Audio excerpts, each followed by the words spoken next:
আসসালামু আলাইকুম সুপ্রিয় দর্শকবৃন্দ, আশা করি সকলে ভালো আছেন। আমাদের আজকের এই ভিডিও টপিক হচ্ছে বাংলা ব্যাকরণের অন্যতম একটি গুরুত্বপূর্ণ অধ্যায় প্রত্যয়। প্রত্যয় ব্যাকরণের শব্দ বা রূপতত্ত্বে আলোচনা করা হয়। প্রত্যয় কাকে বলা হয়? প্রত্যয় বলা হয় যে সকল শব্দাংশ নাম শব্দ বা ধাতুর উপরে যুক্ত হয়ে নতুন শব্দ গঠন করে তাদের প্রত্যয় বলে। আজকের এই ভিডিওতে আমরা যা যা শিখব সেটি হচ্ছে কিভাবে প্রত্যয় নির্ণয় করা যায় এবং পরীক্ষায় প্রত্যয় আসলে তখন আমরা কি করব সেটি। কিভাবে প্রত্যয় নির্ণয় করা যায়? প্রত্যয় নির্ণয় করতে হলে প্রথমে শব্দটি ভাঙতে হবে। আজকের ভিডিওতে আমরা সেটি শিখব। দ্বিতীয়, এটি কোন প্রত্যয় সেটি নির্ণয় করতে হবে।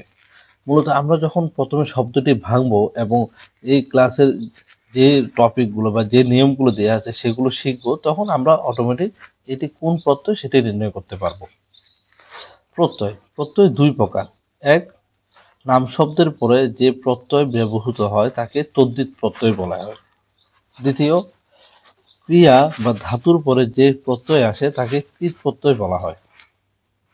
আমাদের মূলত কাকে বলা হয় সেটির প্রয়োজনে আমরা কিভাবে নির্ণয় করতে হয় সেটি শিখব। ভিডিও শুরুতে আমরা এখানে দেখতে পাচ্ছি প্রত্যয় এবং সন্ধির সাথে কিছু মিল ও পার্থক্য রয়েছে।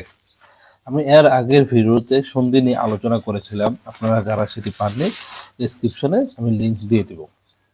চলুন দেখি সন্ধি এবং প্রত্যয়ের সাথে কি কি মিল ও পার্থক্য রয়েছে। সন্ধি। সন্ধিতে শব্দকে ভাঙার পরে স্বর ও ব্যঞ্জন নির্ণয় করা হয়। ঠিক অপরদিকে প্রত্যয়ে শব্দকে ভাঙার পরে সেটি তদ্ধিত ও কৃৎ প্রত্যয় কিনা সেটি নির্ণয় করা হয়। দুই, সন্ধিতে শব্দকে ভাঙার পরে যে শব্দ পাওয়া যাবে সেখানে দুইটি শব্দ হবে, শব্দ প্লাস শব্দ। প্রত্যয়ে দুইটি ভাঙার পরে দুইটির মধ্যে একটি শব্দ হবে এবং অপরটি হবে অংশ। সন্ধিতে হবে শব্দ প্লাস শব্দ, তো হবে শব্দ প্লাস অংশ। তৃতীয়, সন্ধিতে উভয় পাশে অর্থবোধক শব্দ থাকতে হবে।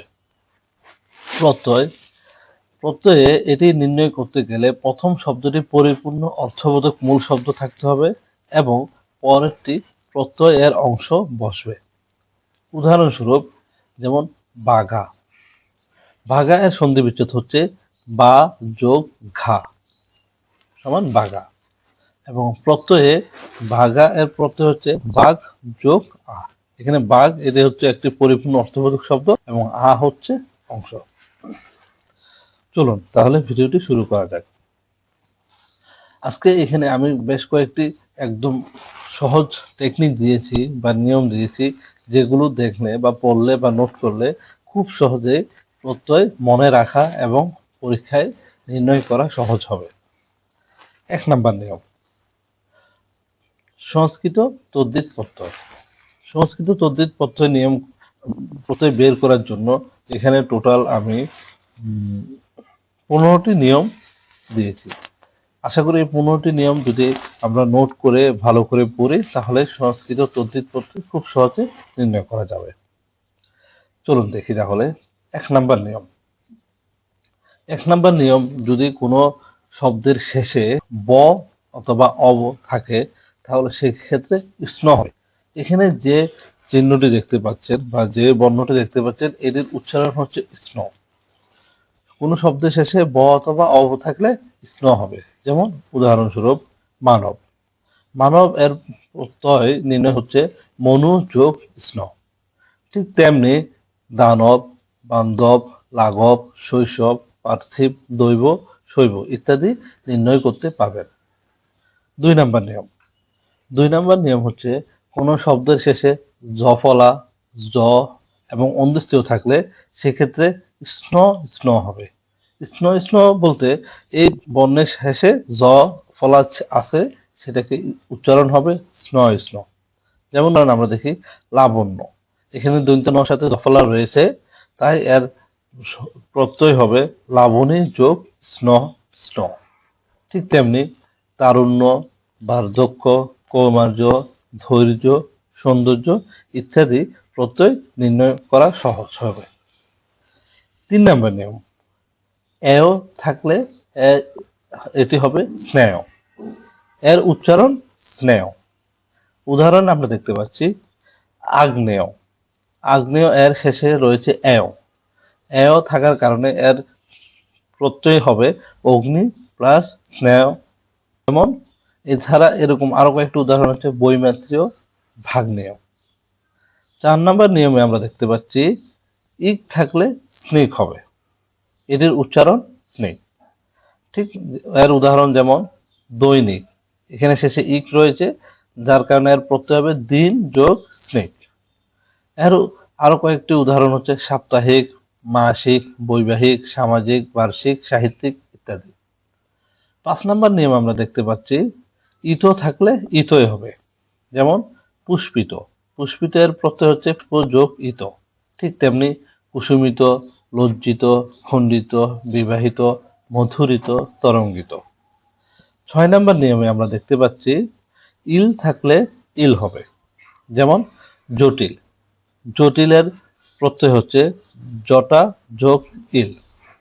এখানে জটা কেন হলো? মূলত জটিল এর যে মূল শব্দ রয়েছে সেটি হচ্ছে জটা।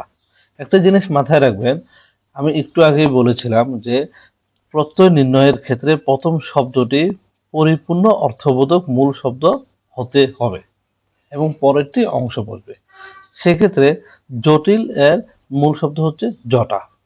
ঠিক তেমনি সংকিল, ফেনিল, বর্ণিল, পঙ্কিল ইত্যাদি নির্ণয় করা সহজ। 7 নম্বর নিয়ম হচ্ছে ইষ্ট থাকলে ইষ্ট হবে। যেমন ঘনিষ্ঠ, ঘনিষ্ঠ এর প্রত্যয় হচ্ছে ঘন যোগ ইষ্ট। তেমনি গরিষ্ঠ, লঘিষ্ঠ, পাপিষ্ঠ, বলিষ্ঠ। ইমা। 8 নম্বর নিয়ম হচ্ছে কোনো শব্দ শেষে যদি ইমা থাকে সেক্ষেত্রে প্রত্যয় হবে ইমন। কেমন? যেভাবে লালিমা, লালিমা শেষে রয়েছে ইমা, এর প্রত্যয় হবে লাল যোগ ইমন। কারণ লালিমা এর মূল শব্দ হচ্ছে লাল, ইমা এর জন্য ইমন। ঠিক তেমনি মাহিমা, গরিমা, দ্রাঘিমা, চন্দ্রিমা, নীলিমা, মধুরিমা। 9 নম্বর নিয়ম। 9 নম্বরে আমরা দেখতে পাচ্ছি কোনো শব্দের শেষে যদি বি থাকে তাহলে তার প্রত্যয় হবে বিন। কেমন? মায়াবী, মায়াবী শব্দের শেষে বি রয়েছে যার কারণে এর প্রত্যয় হবে মায়া যোগ বিন। ঠিক তেমনি মেধাবী, তেজস্বী, পুরবী, মানবী। মেধাবী এর প্রত্যয় হবে মেধা যোগ বি। 10 নম্বর নিয়ম।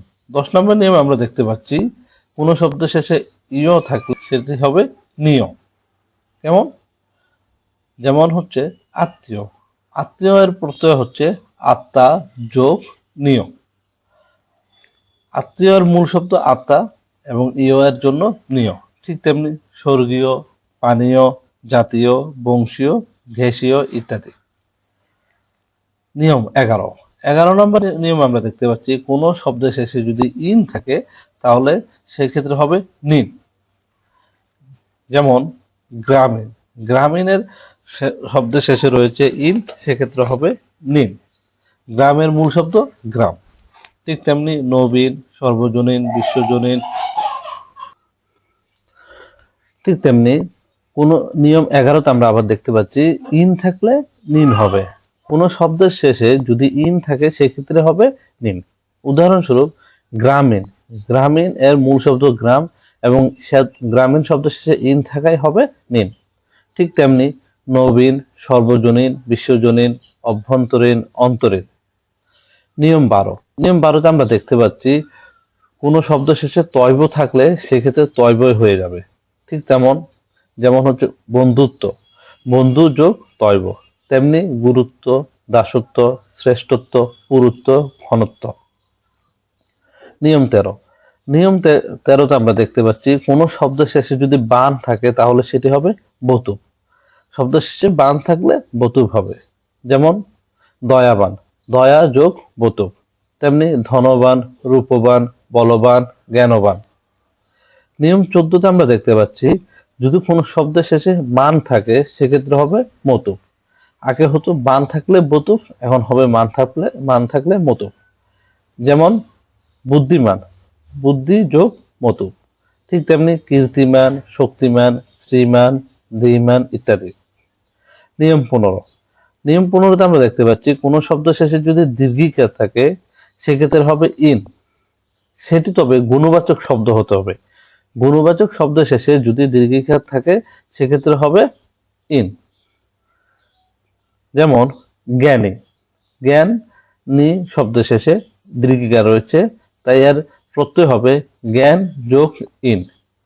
মন্ত্রী, ধ্বনি, মন্ত্র যোগ ইন, ধ্বনি, ধন যোগ ইন ইত্যাদি। আশা করি নিয়মগুলো খুব সহজেই মনে রাখতে পারবেন এবং এই কয়েকটি নিয়ম জানা থাকলে আমরা খুব সহজে সংস্কৃত তদ্ধিত প্রত্যয় বের করতে ও নির্ণয় করতে পারবো।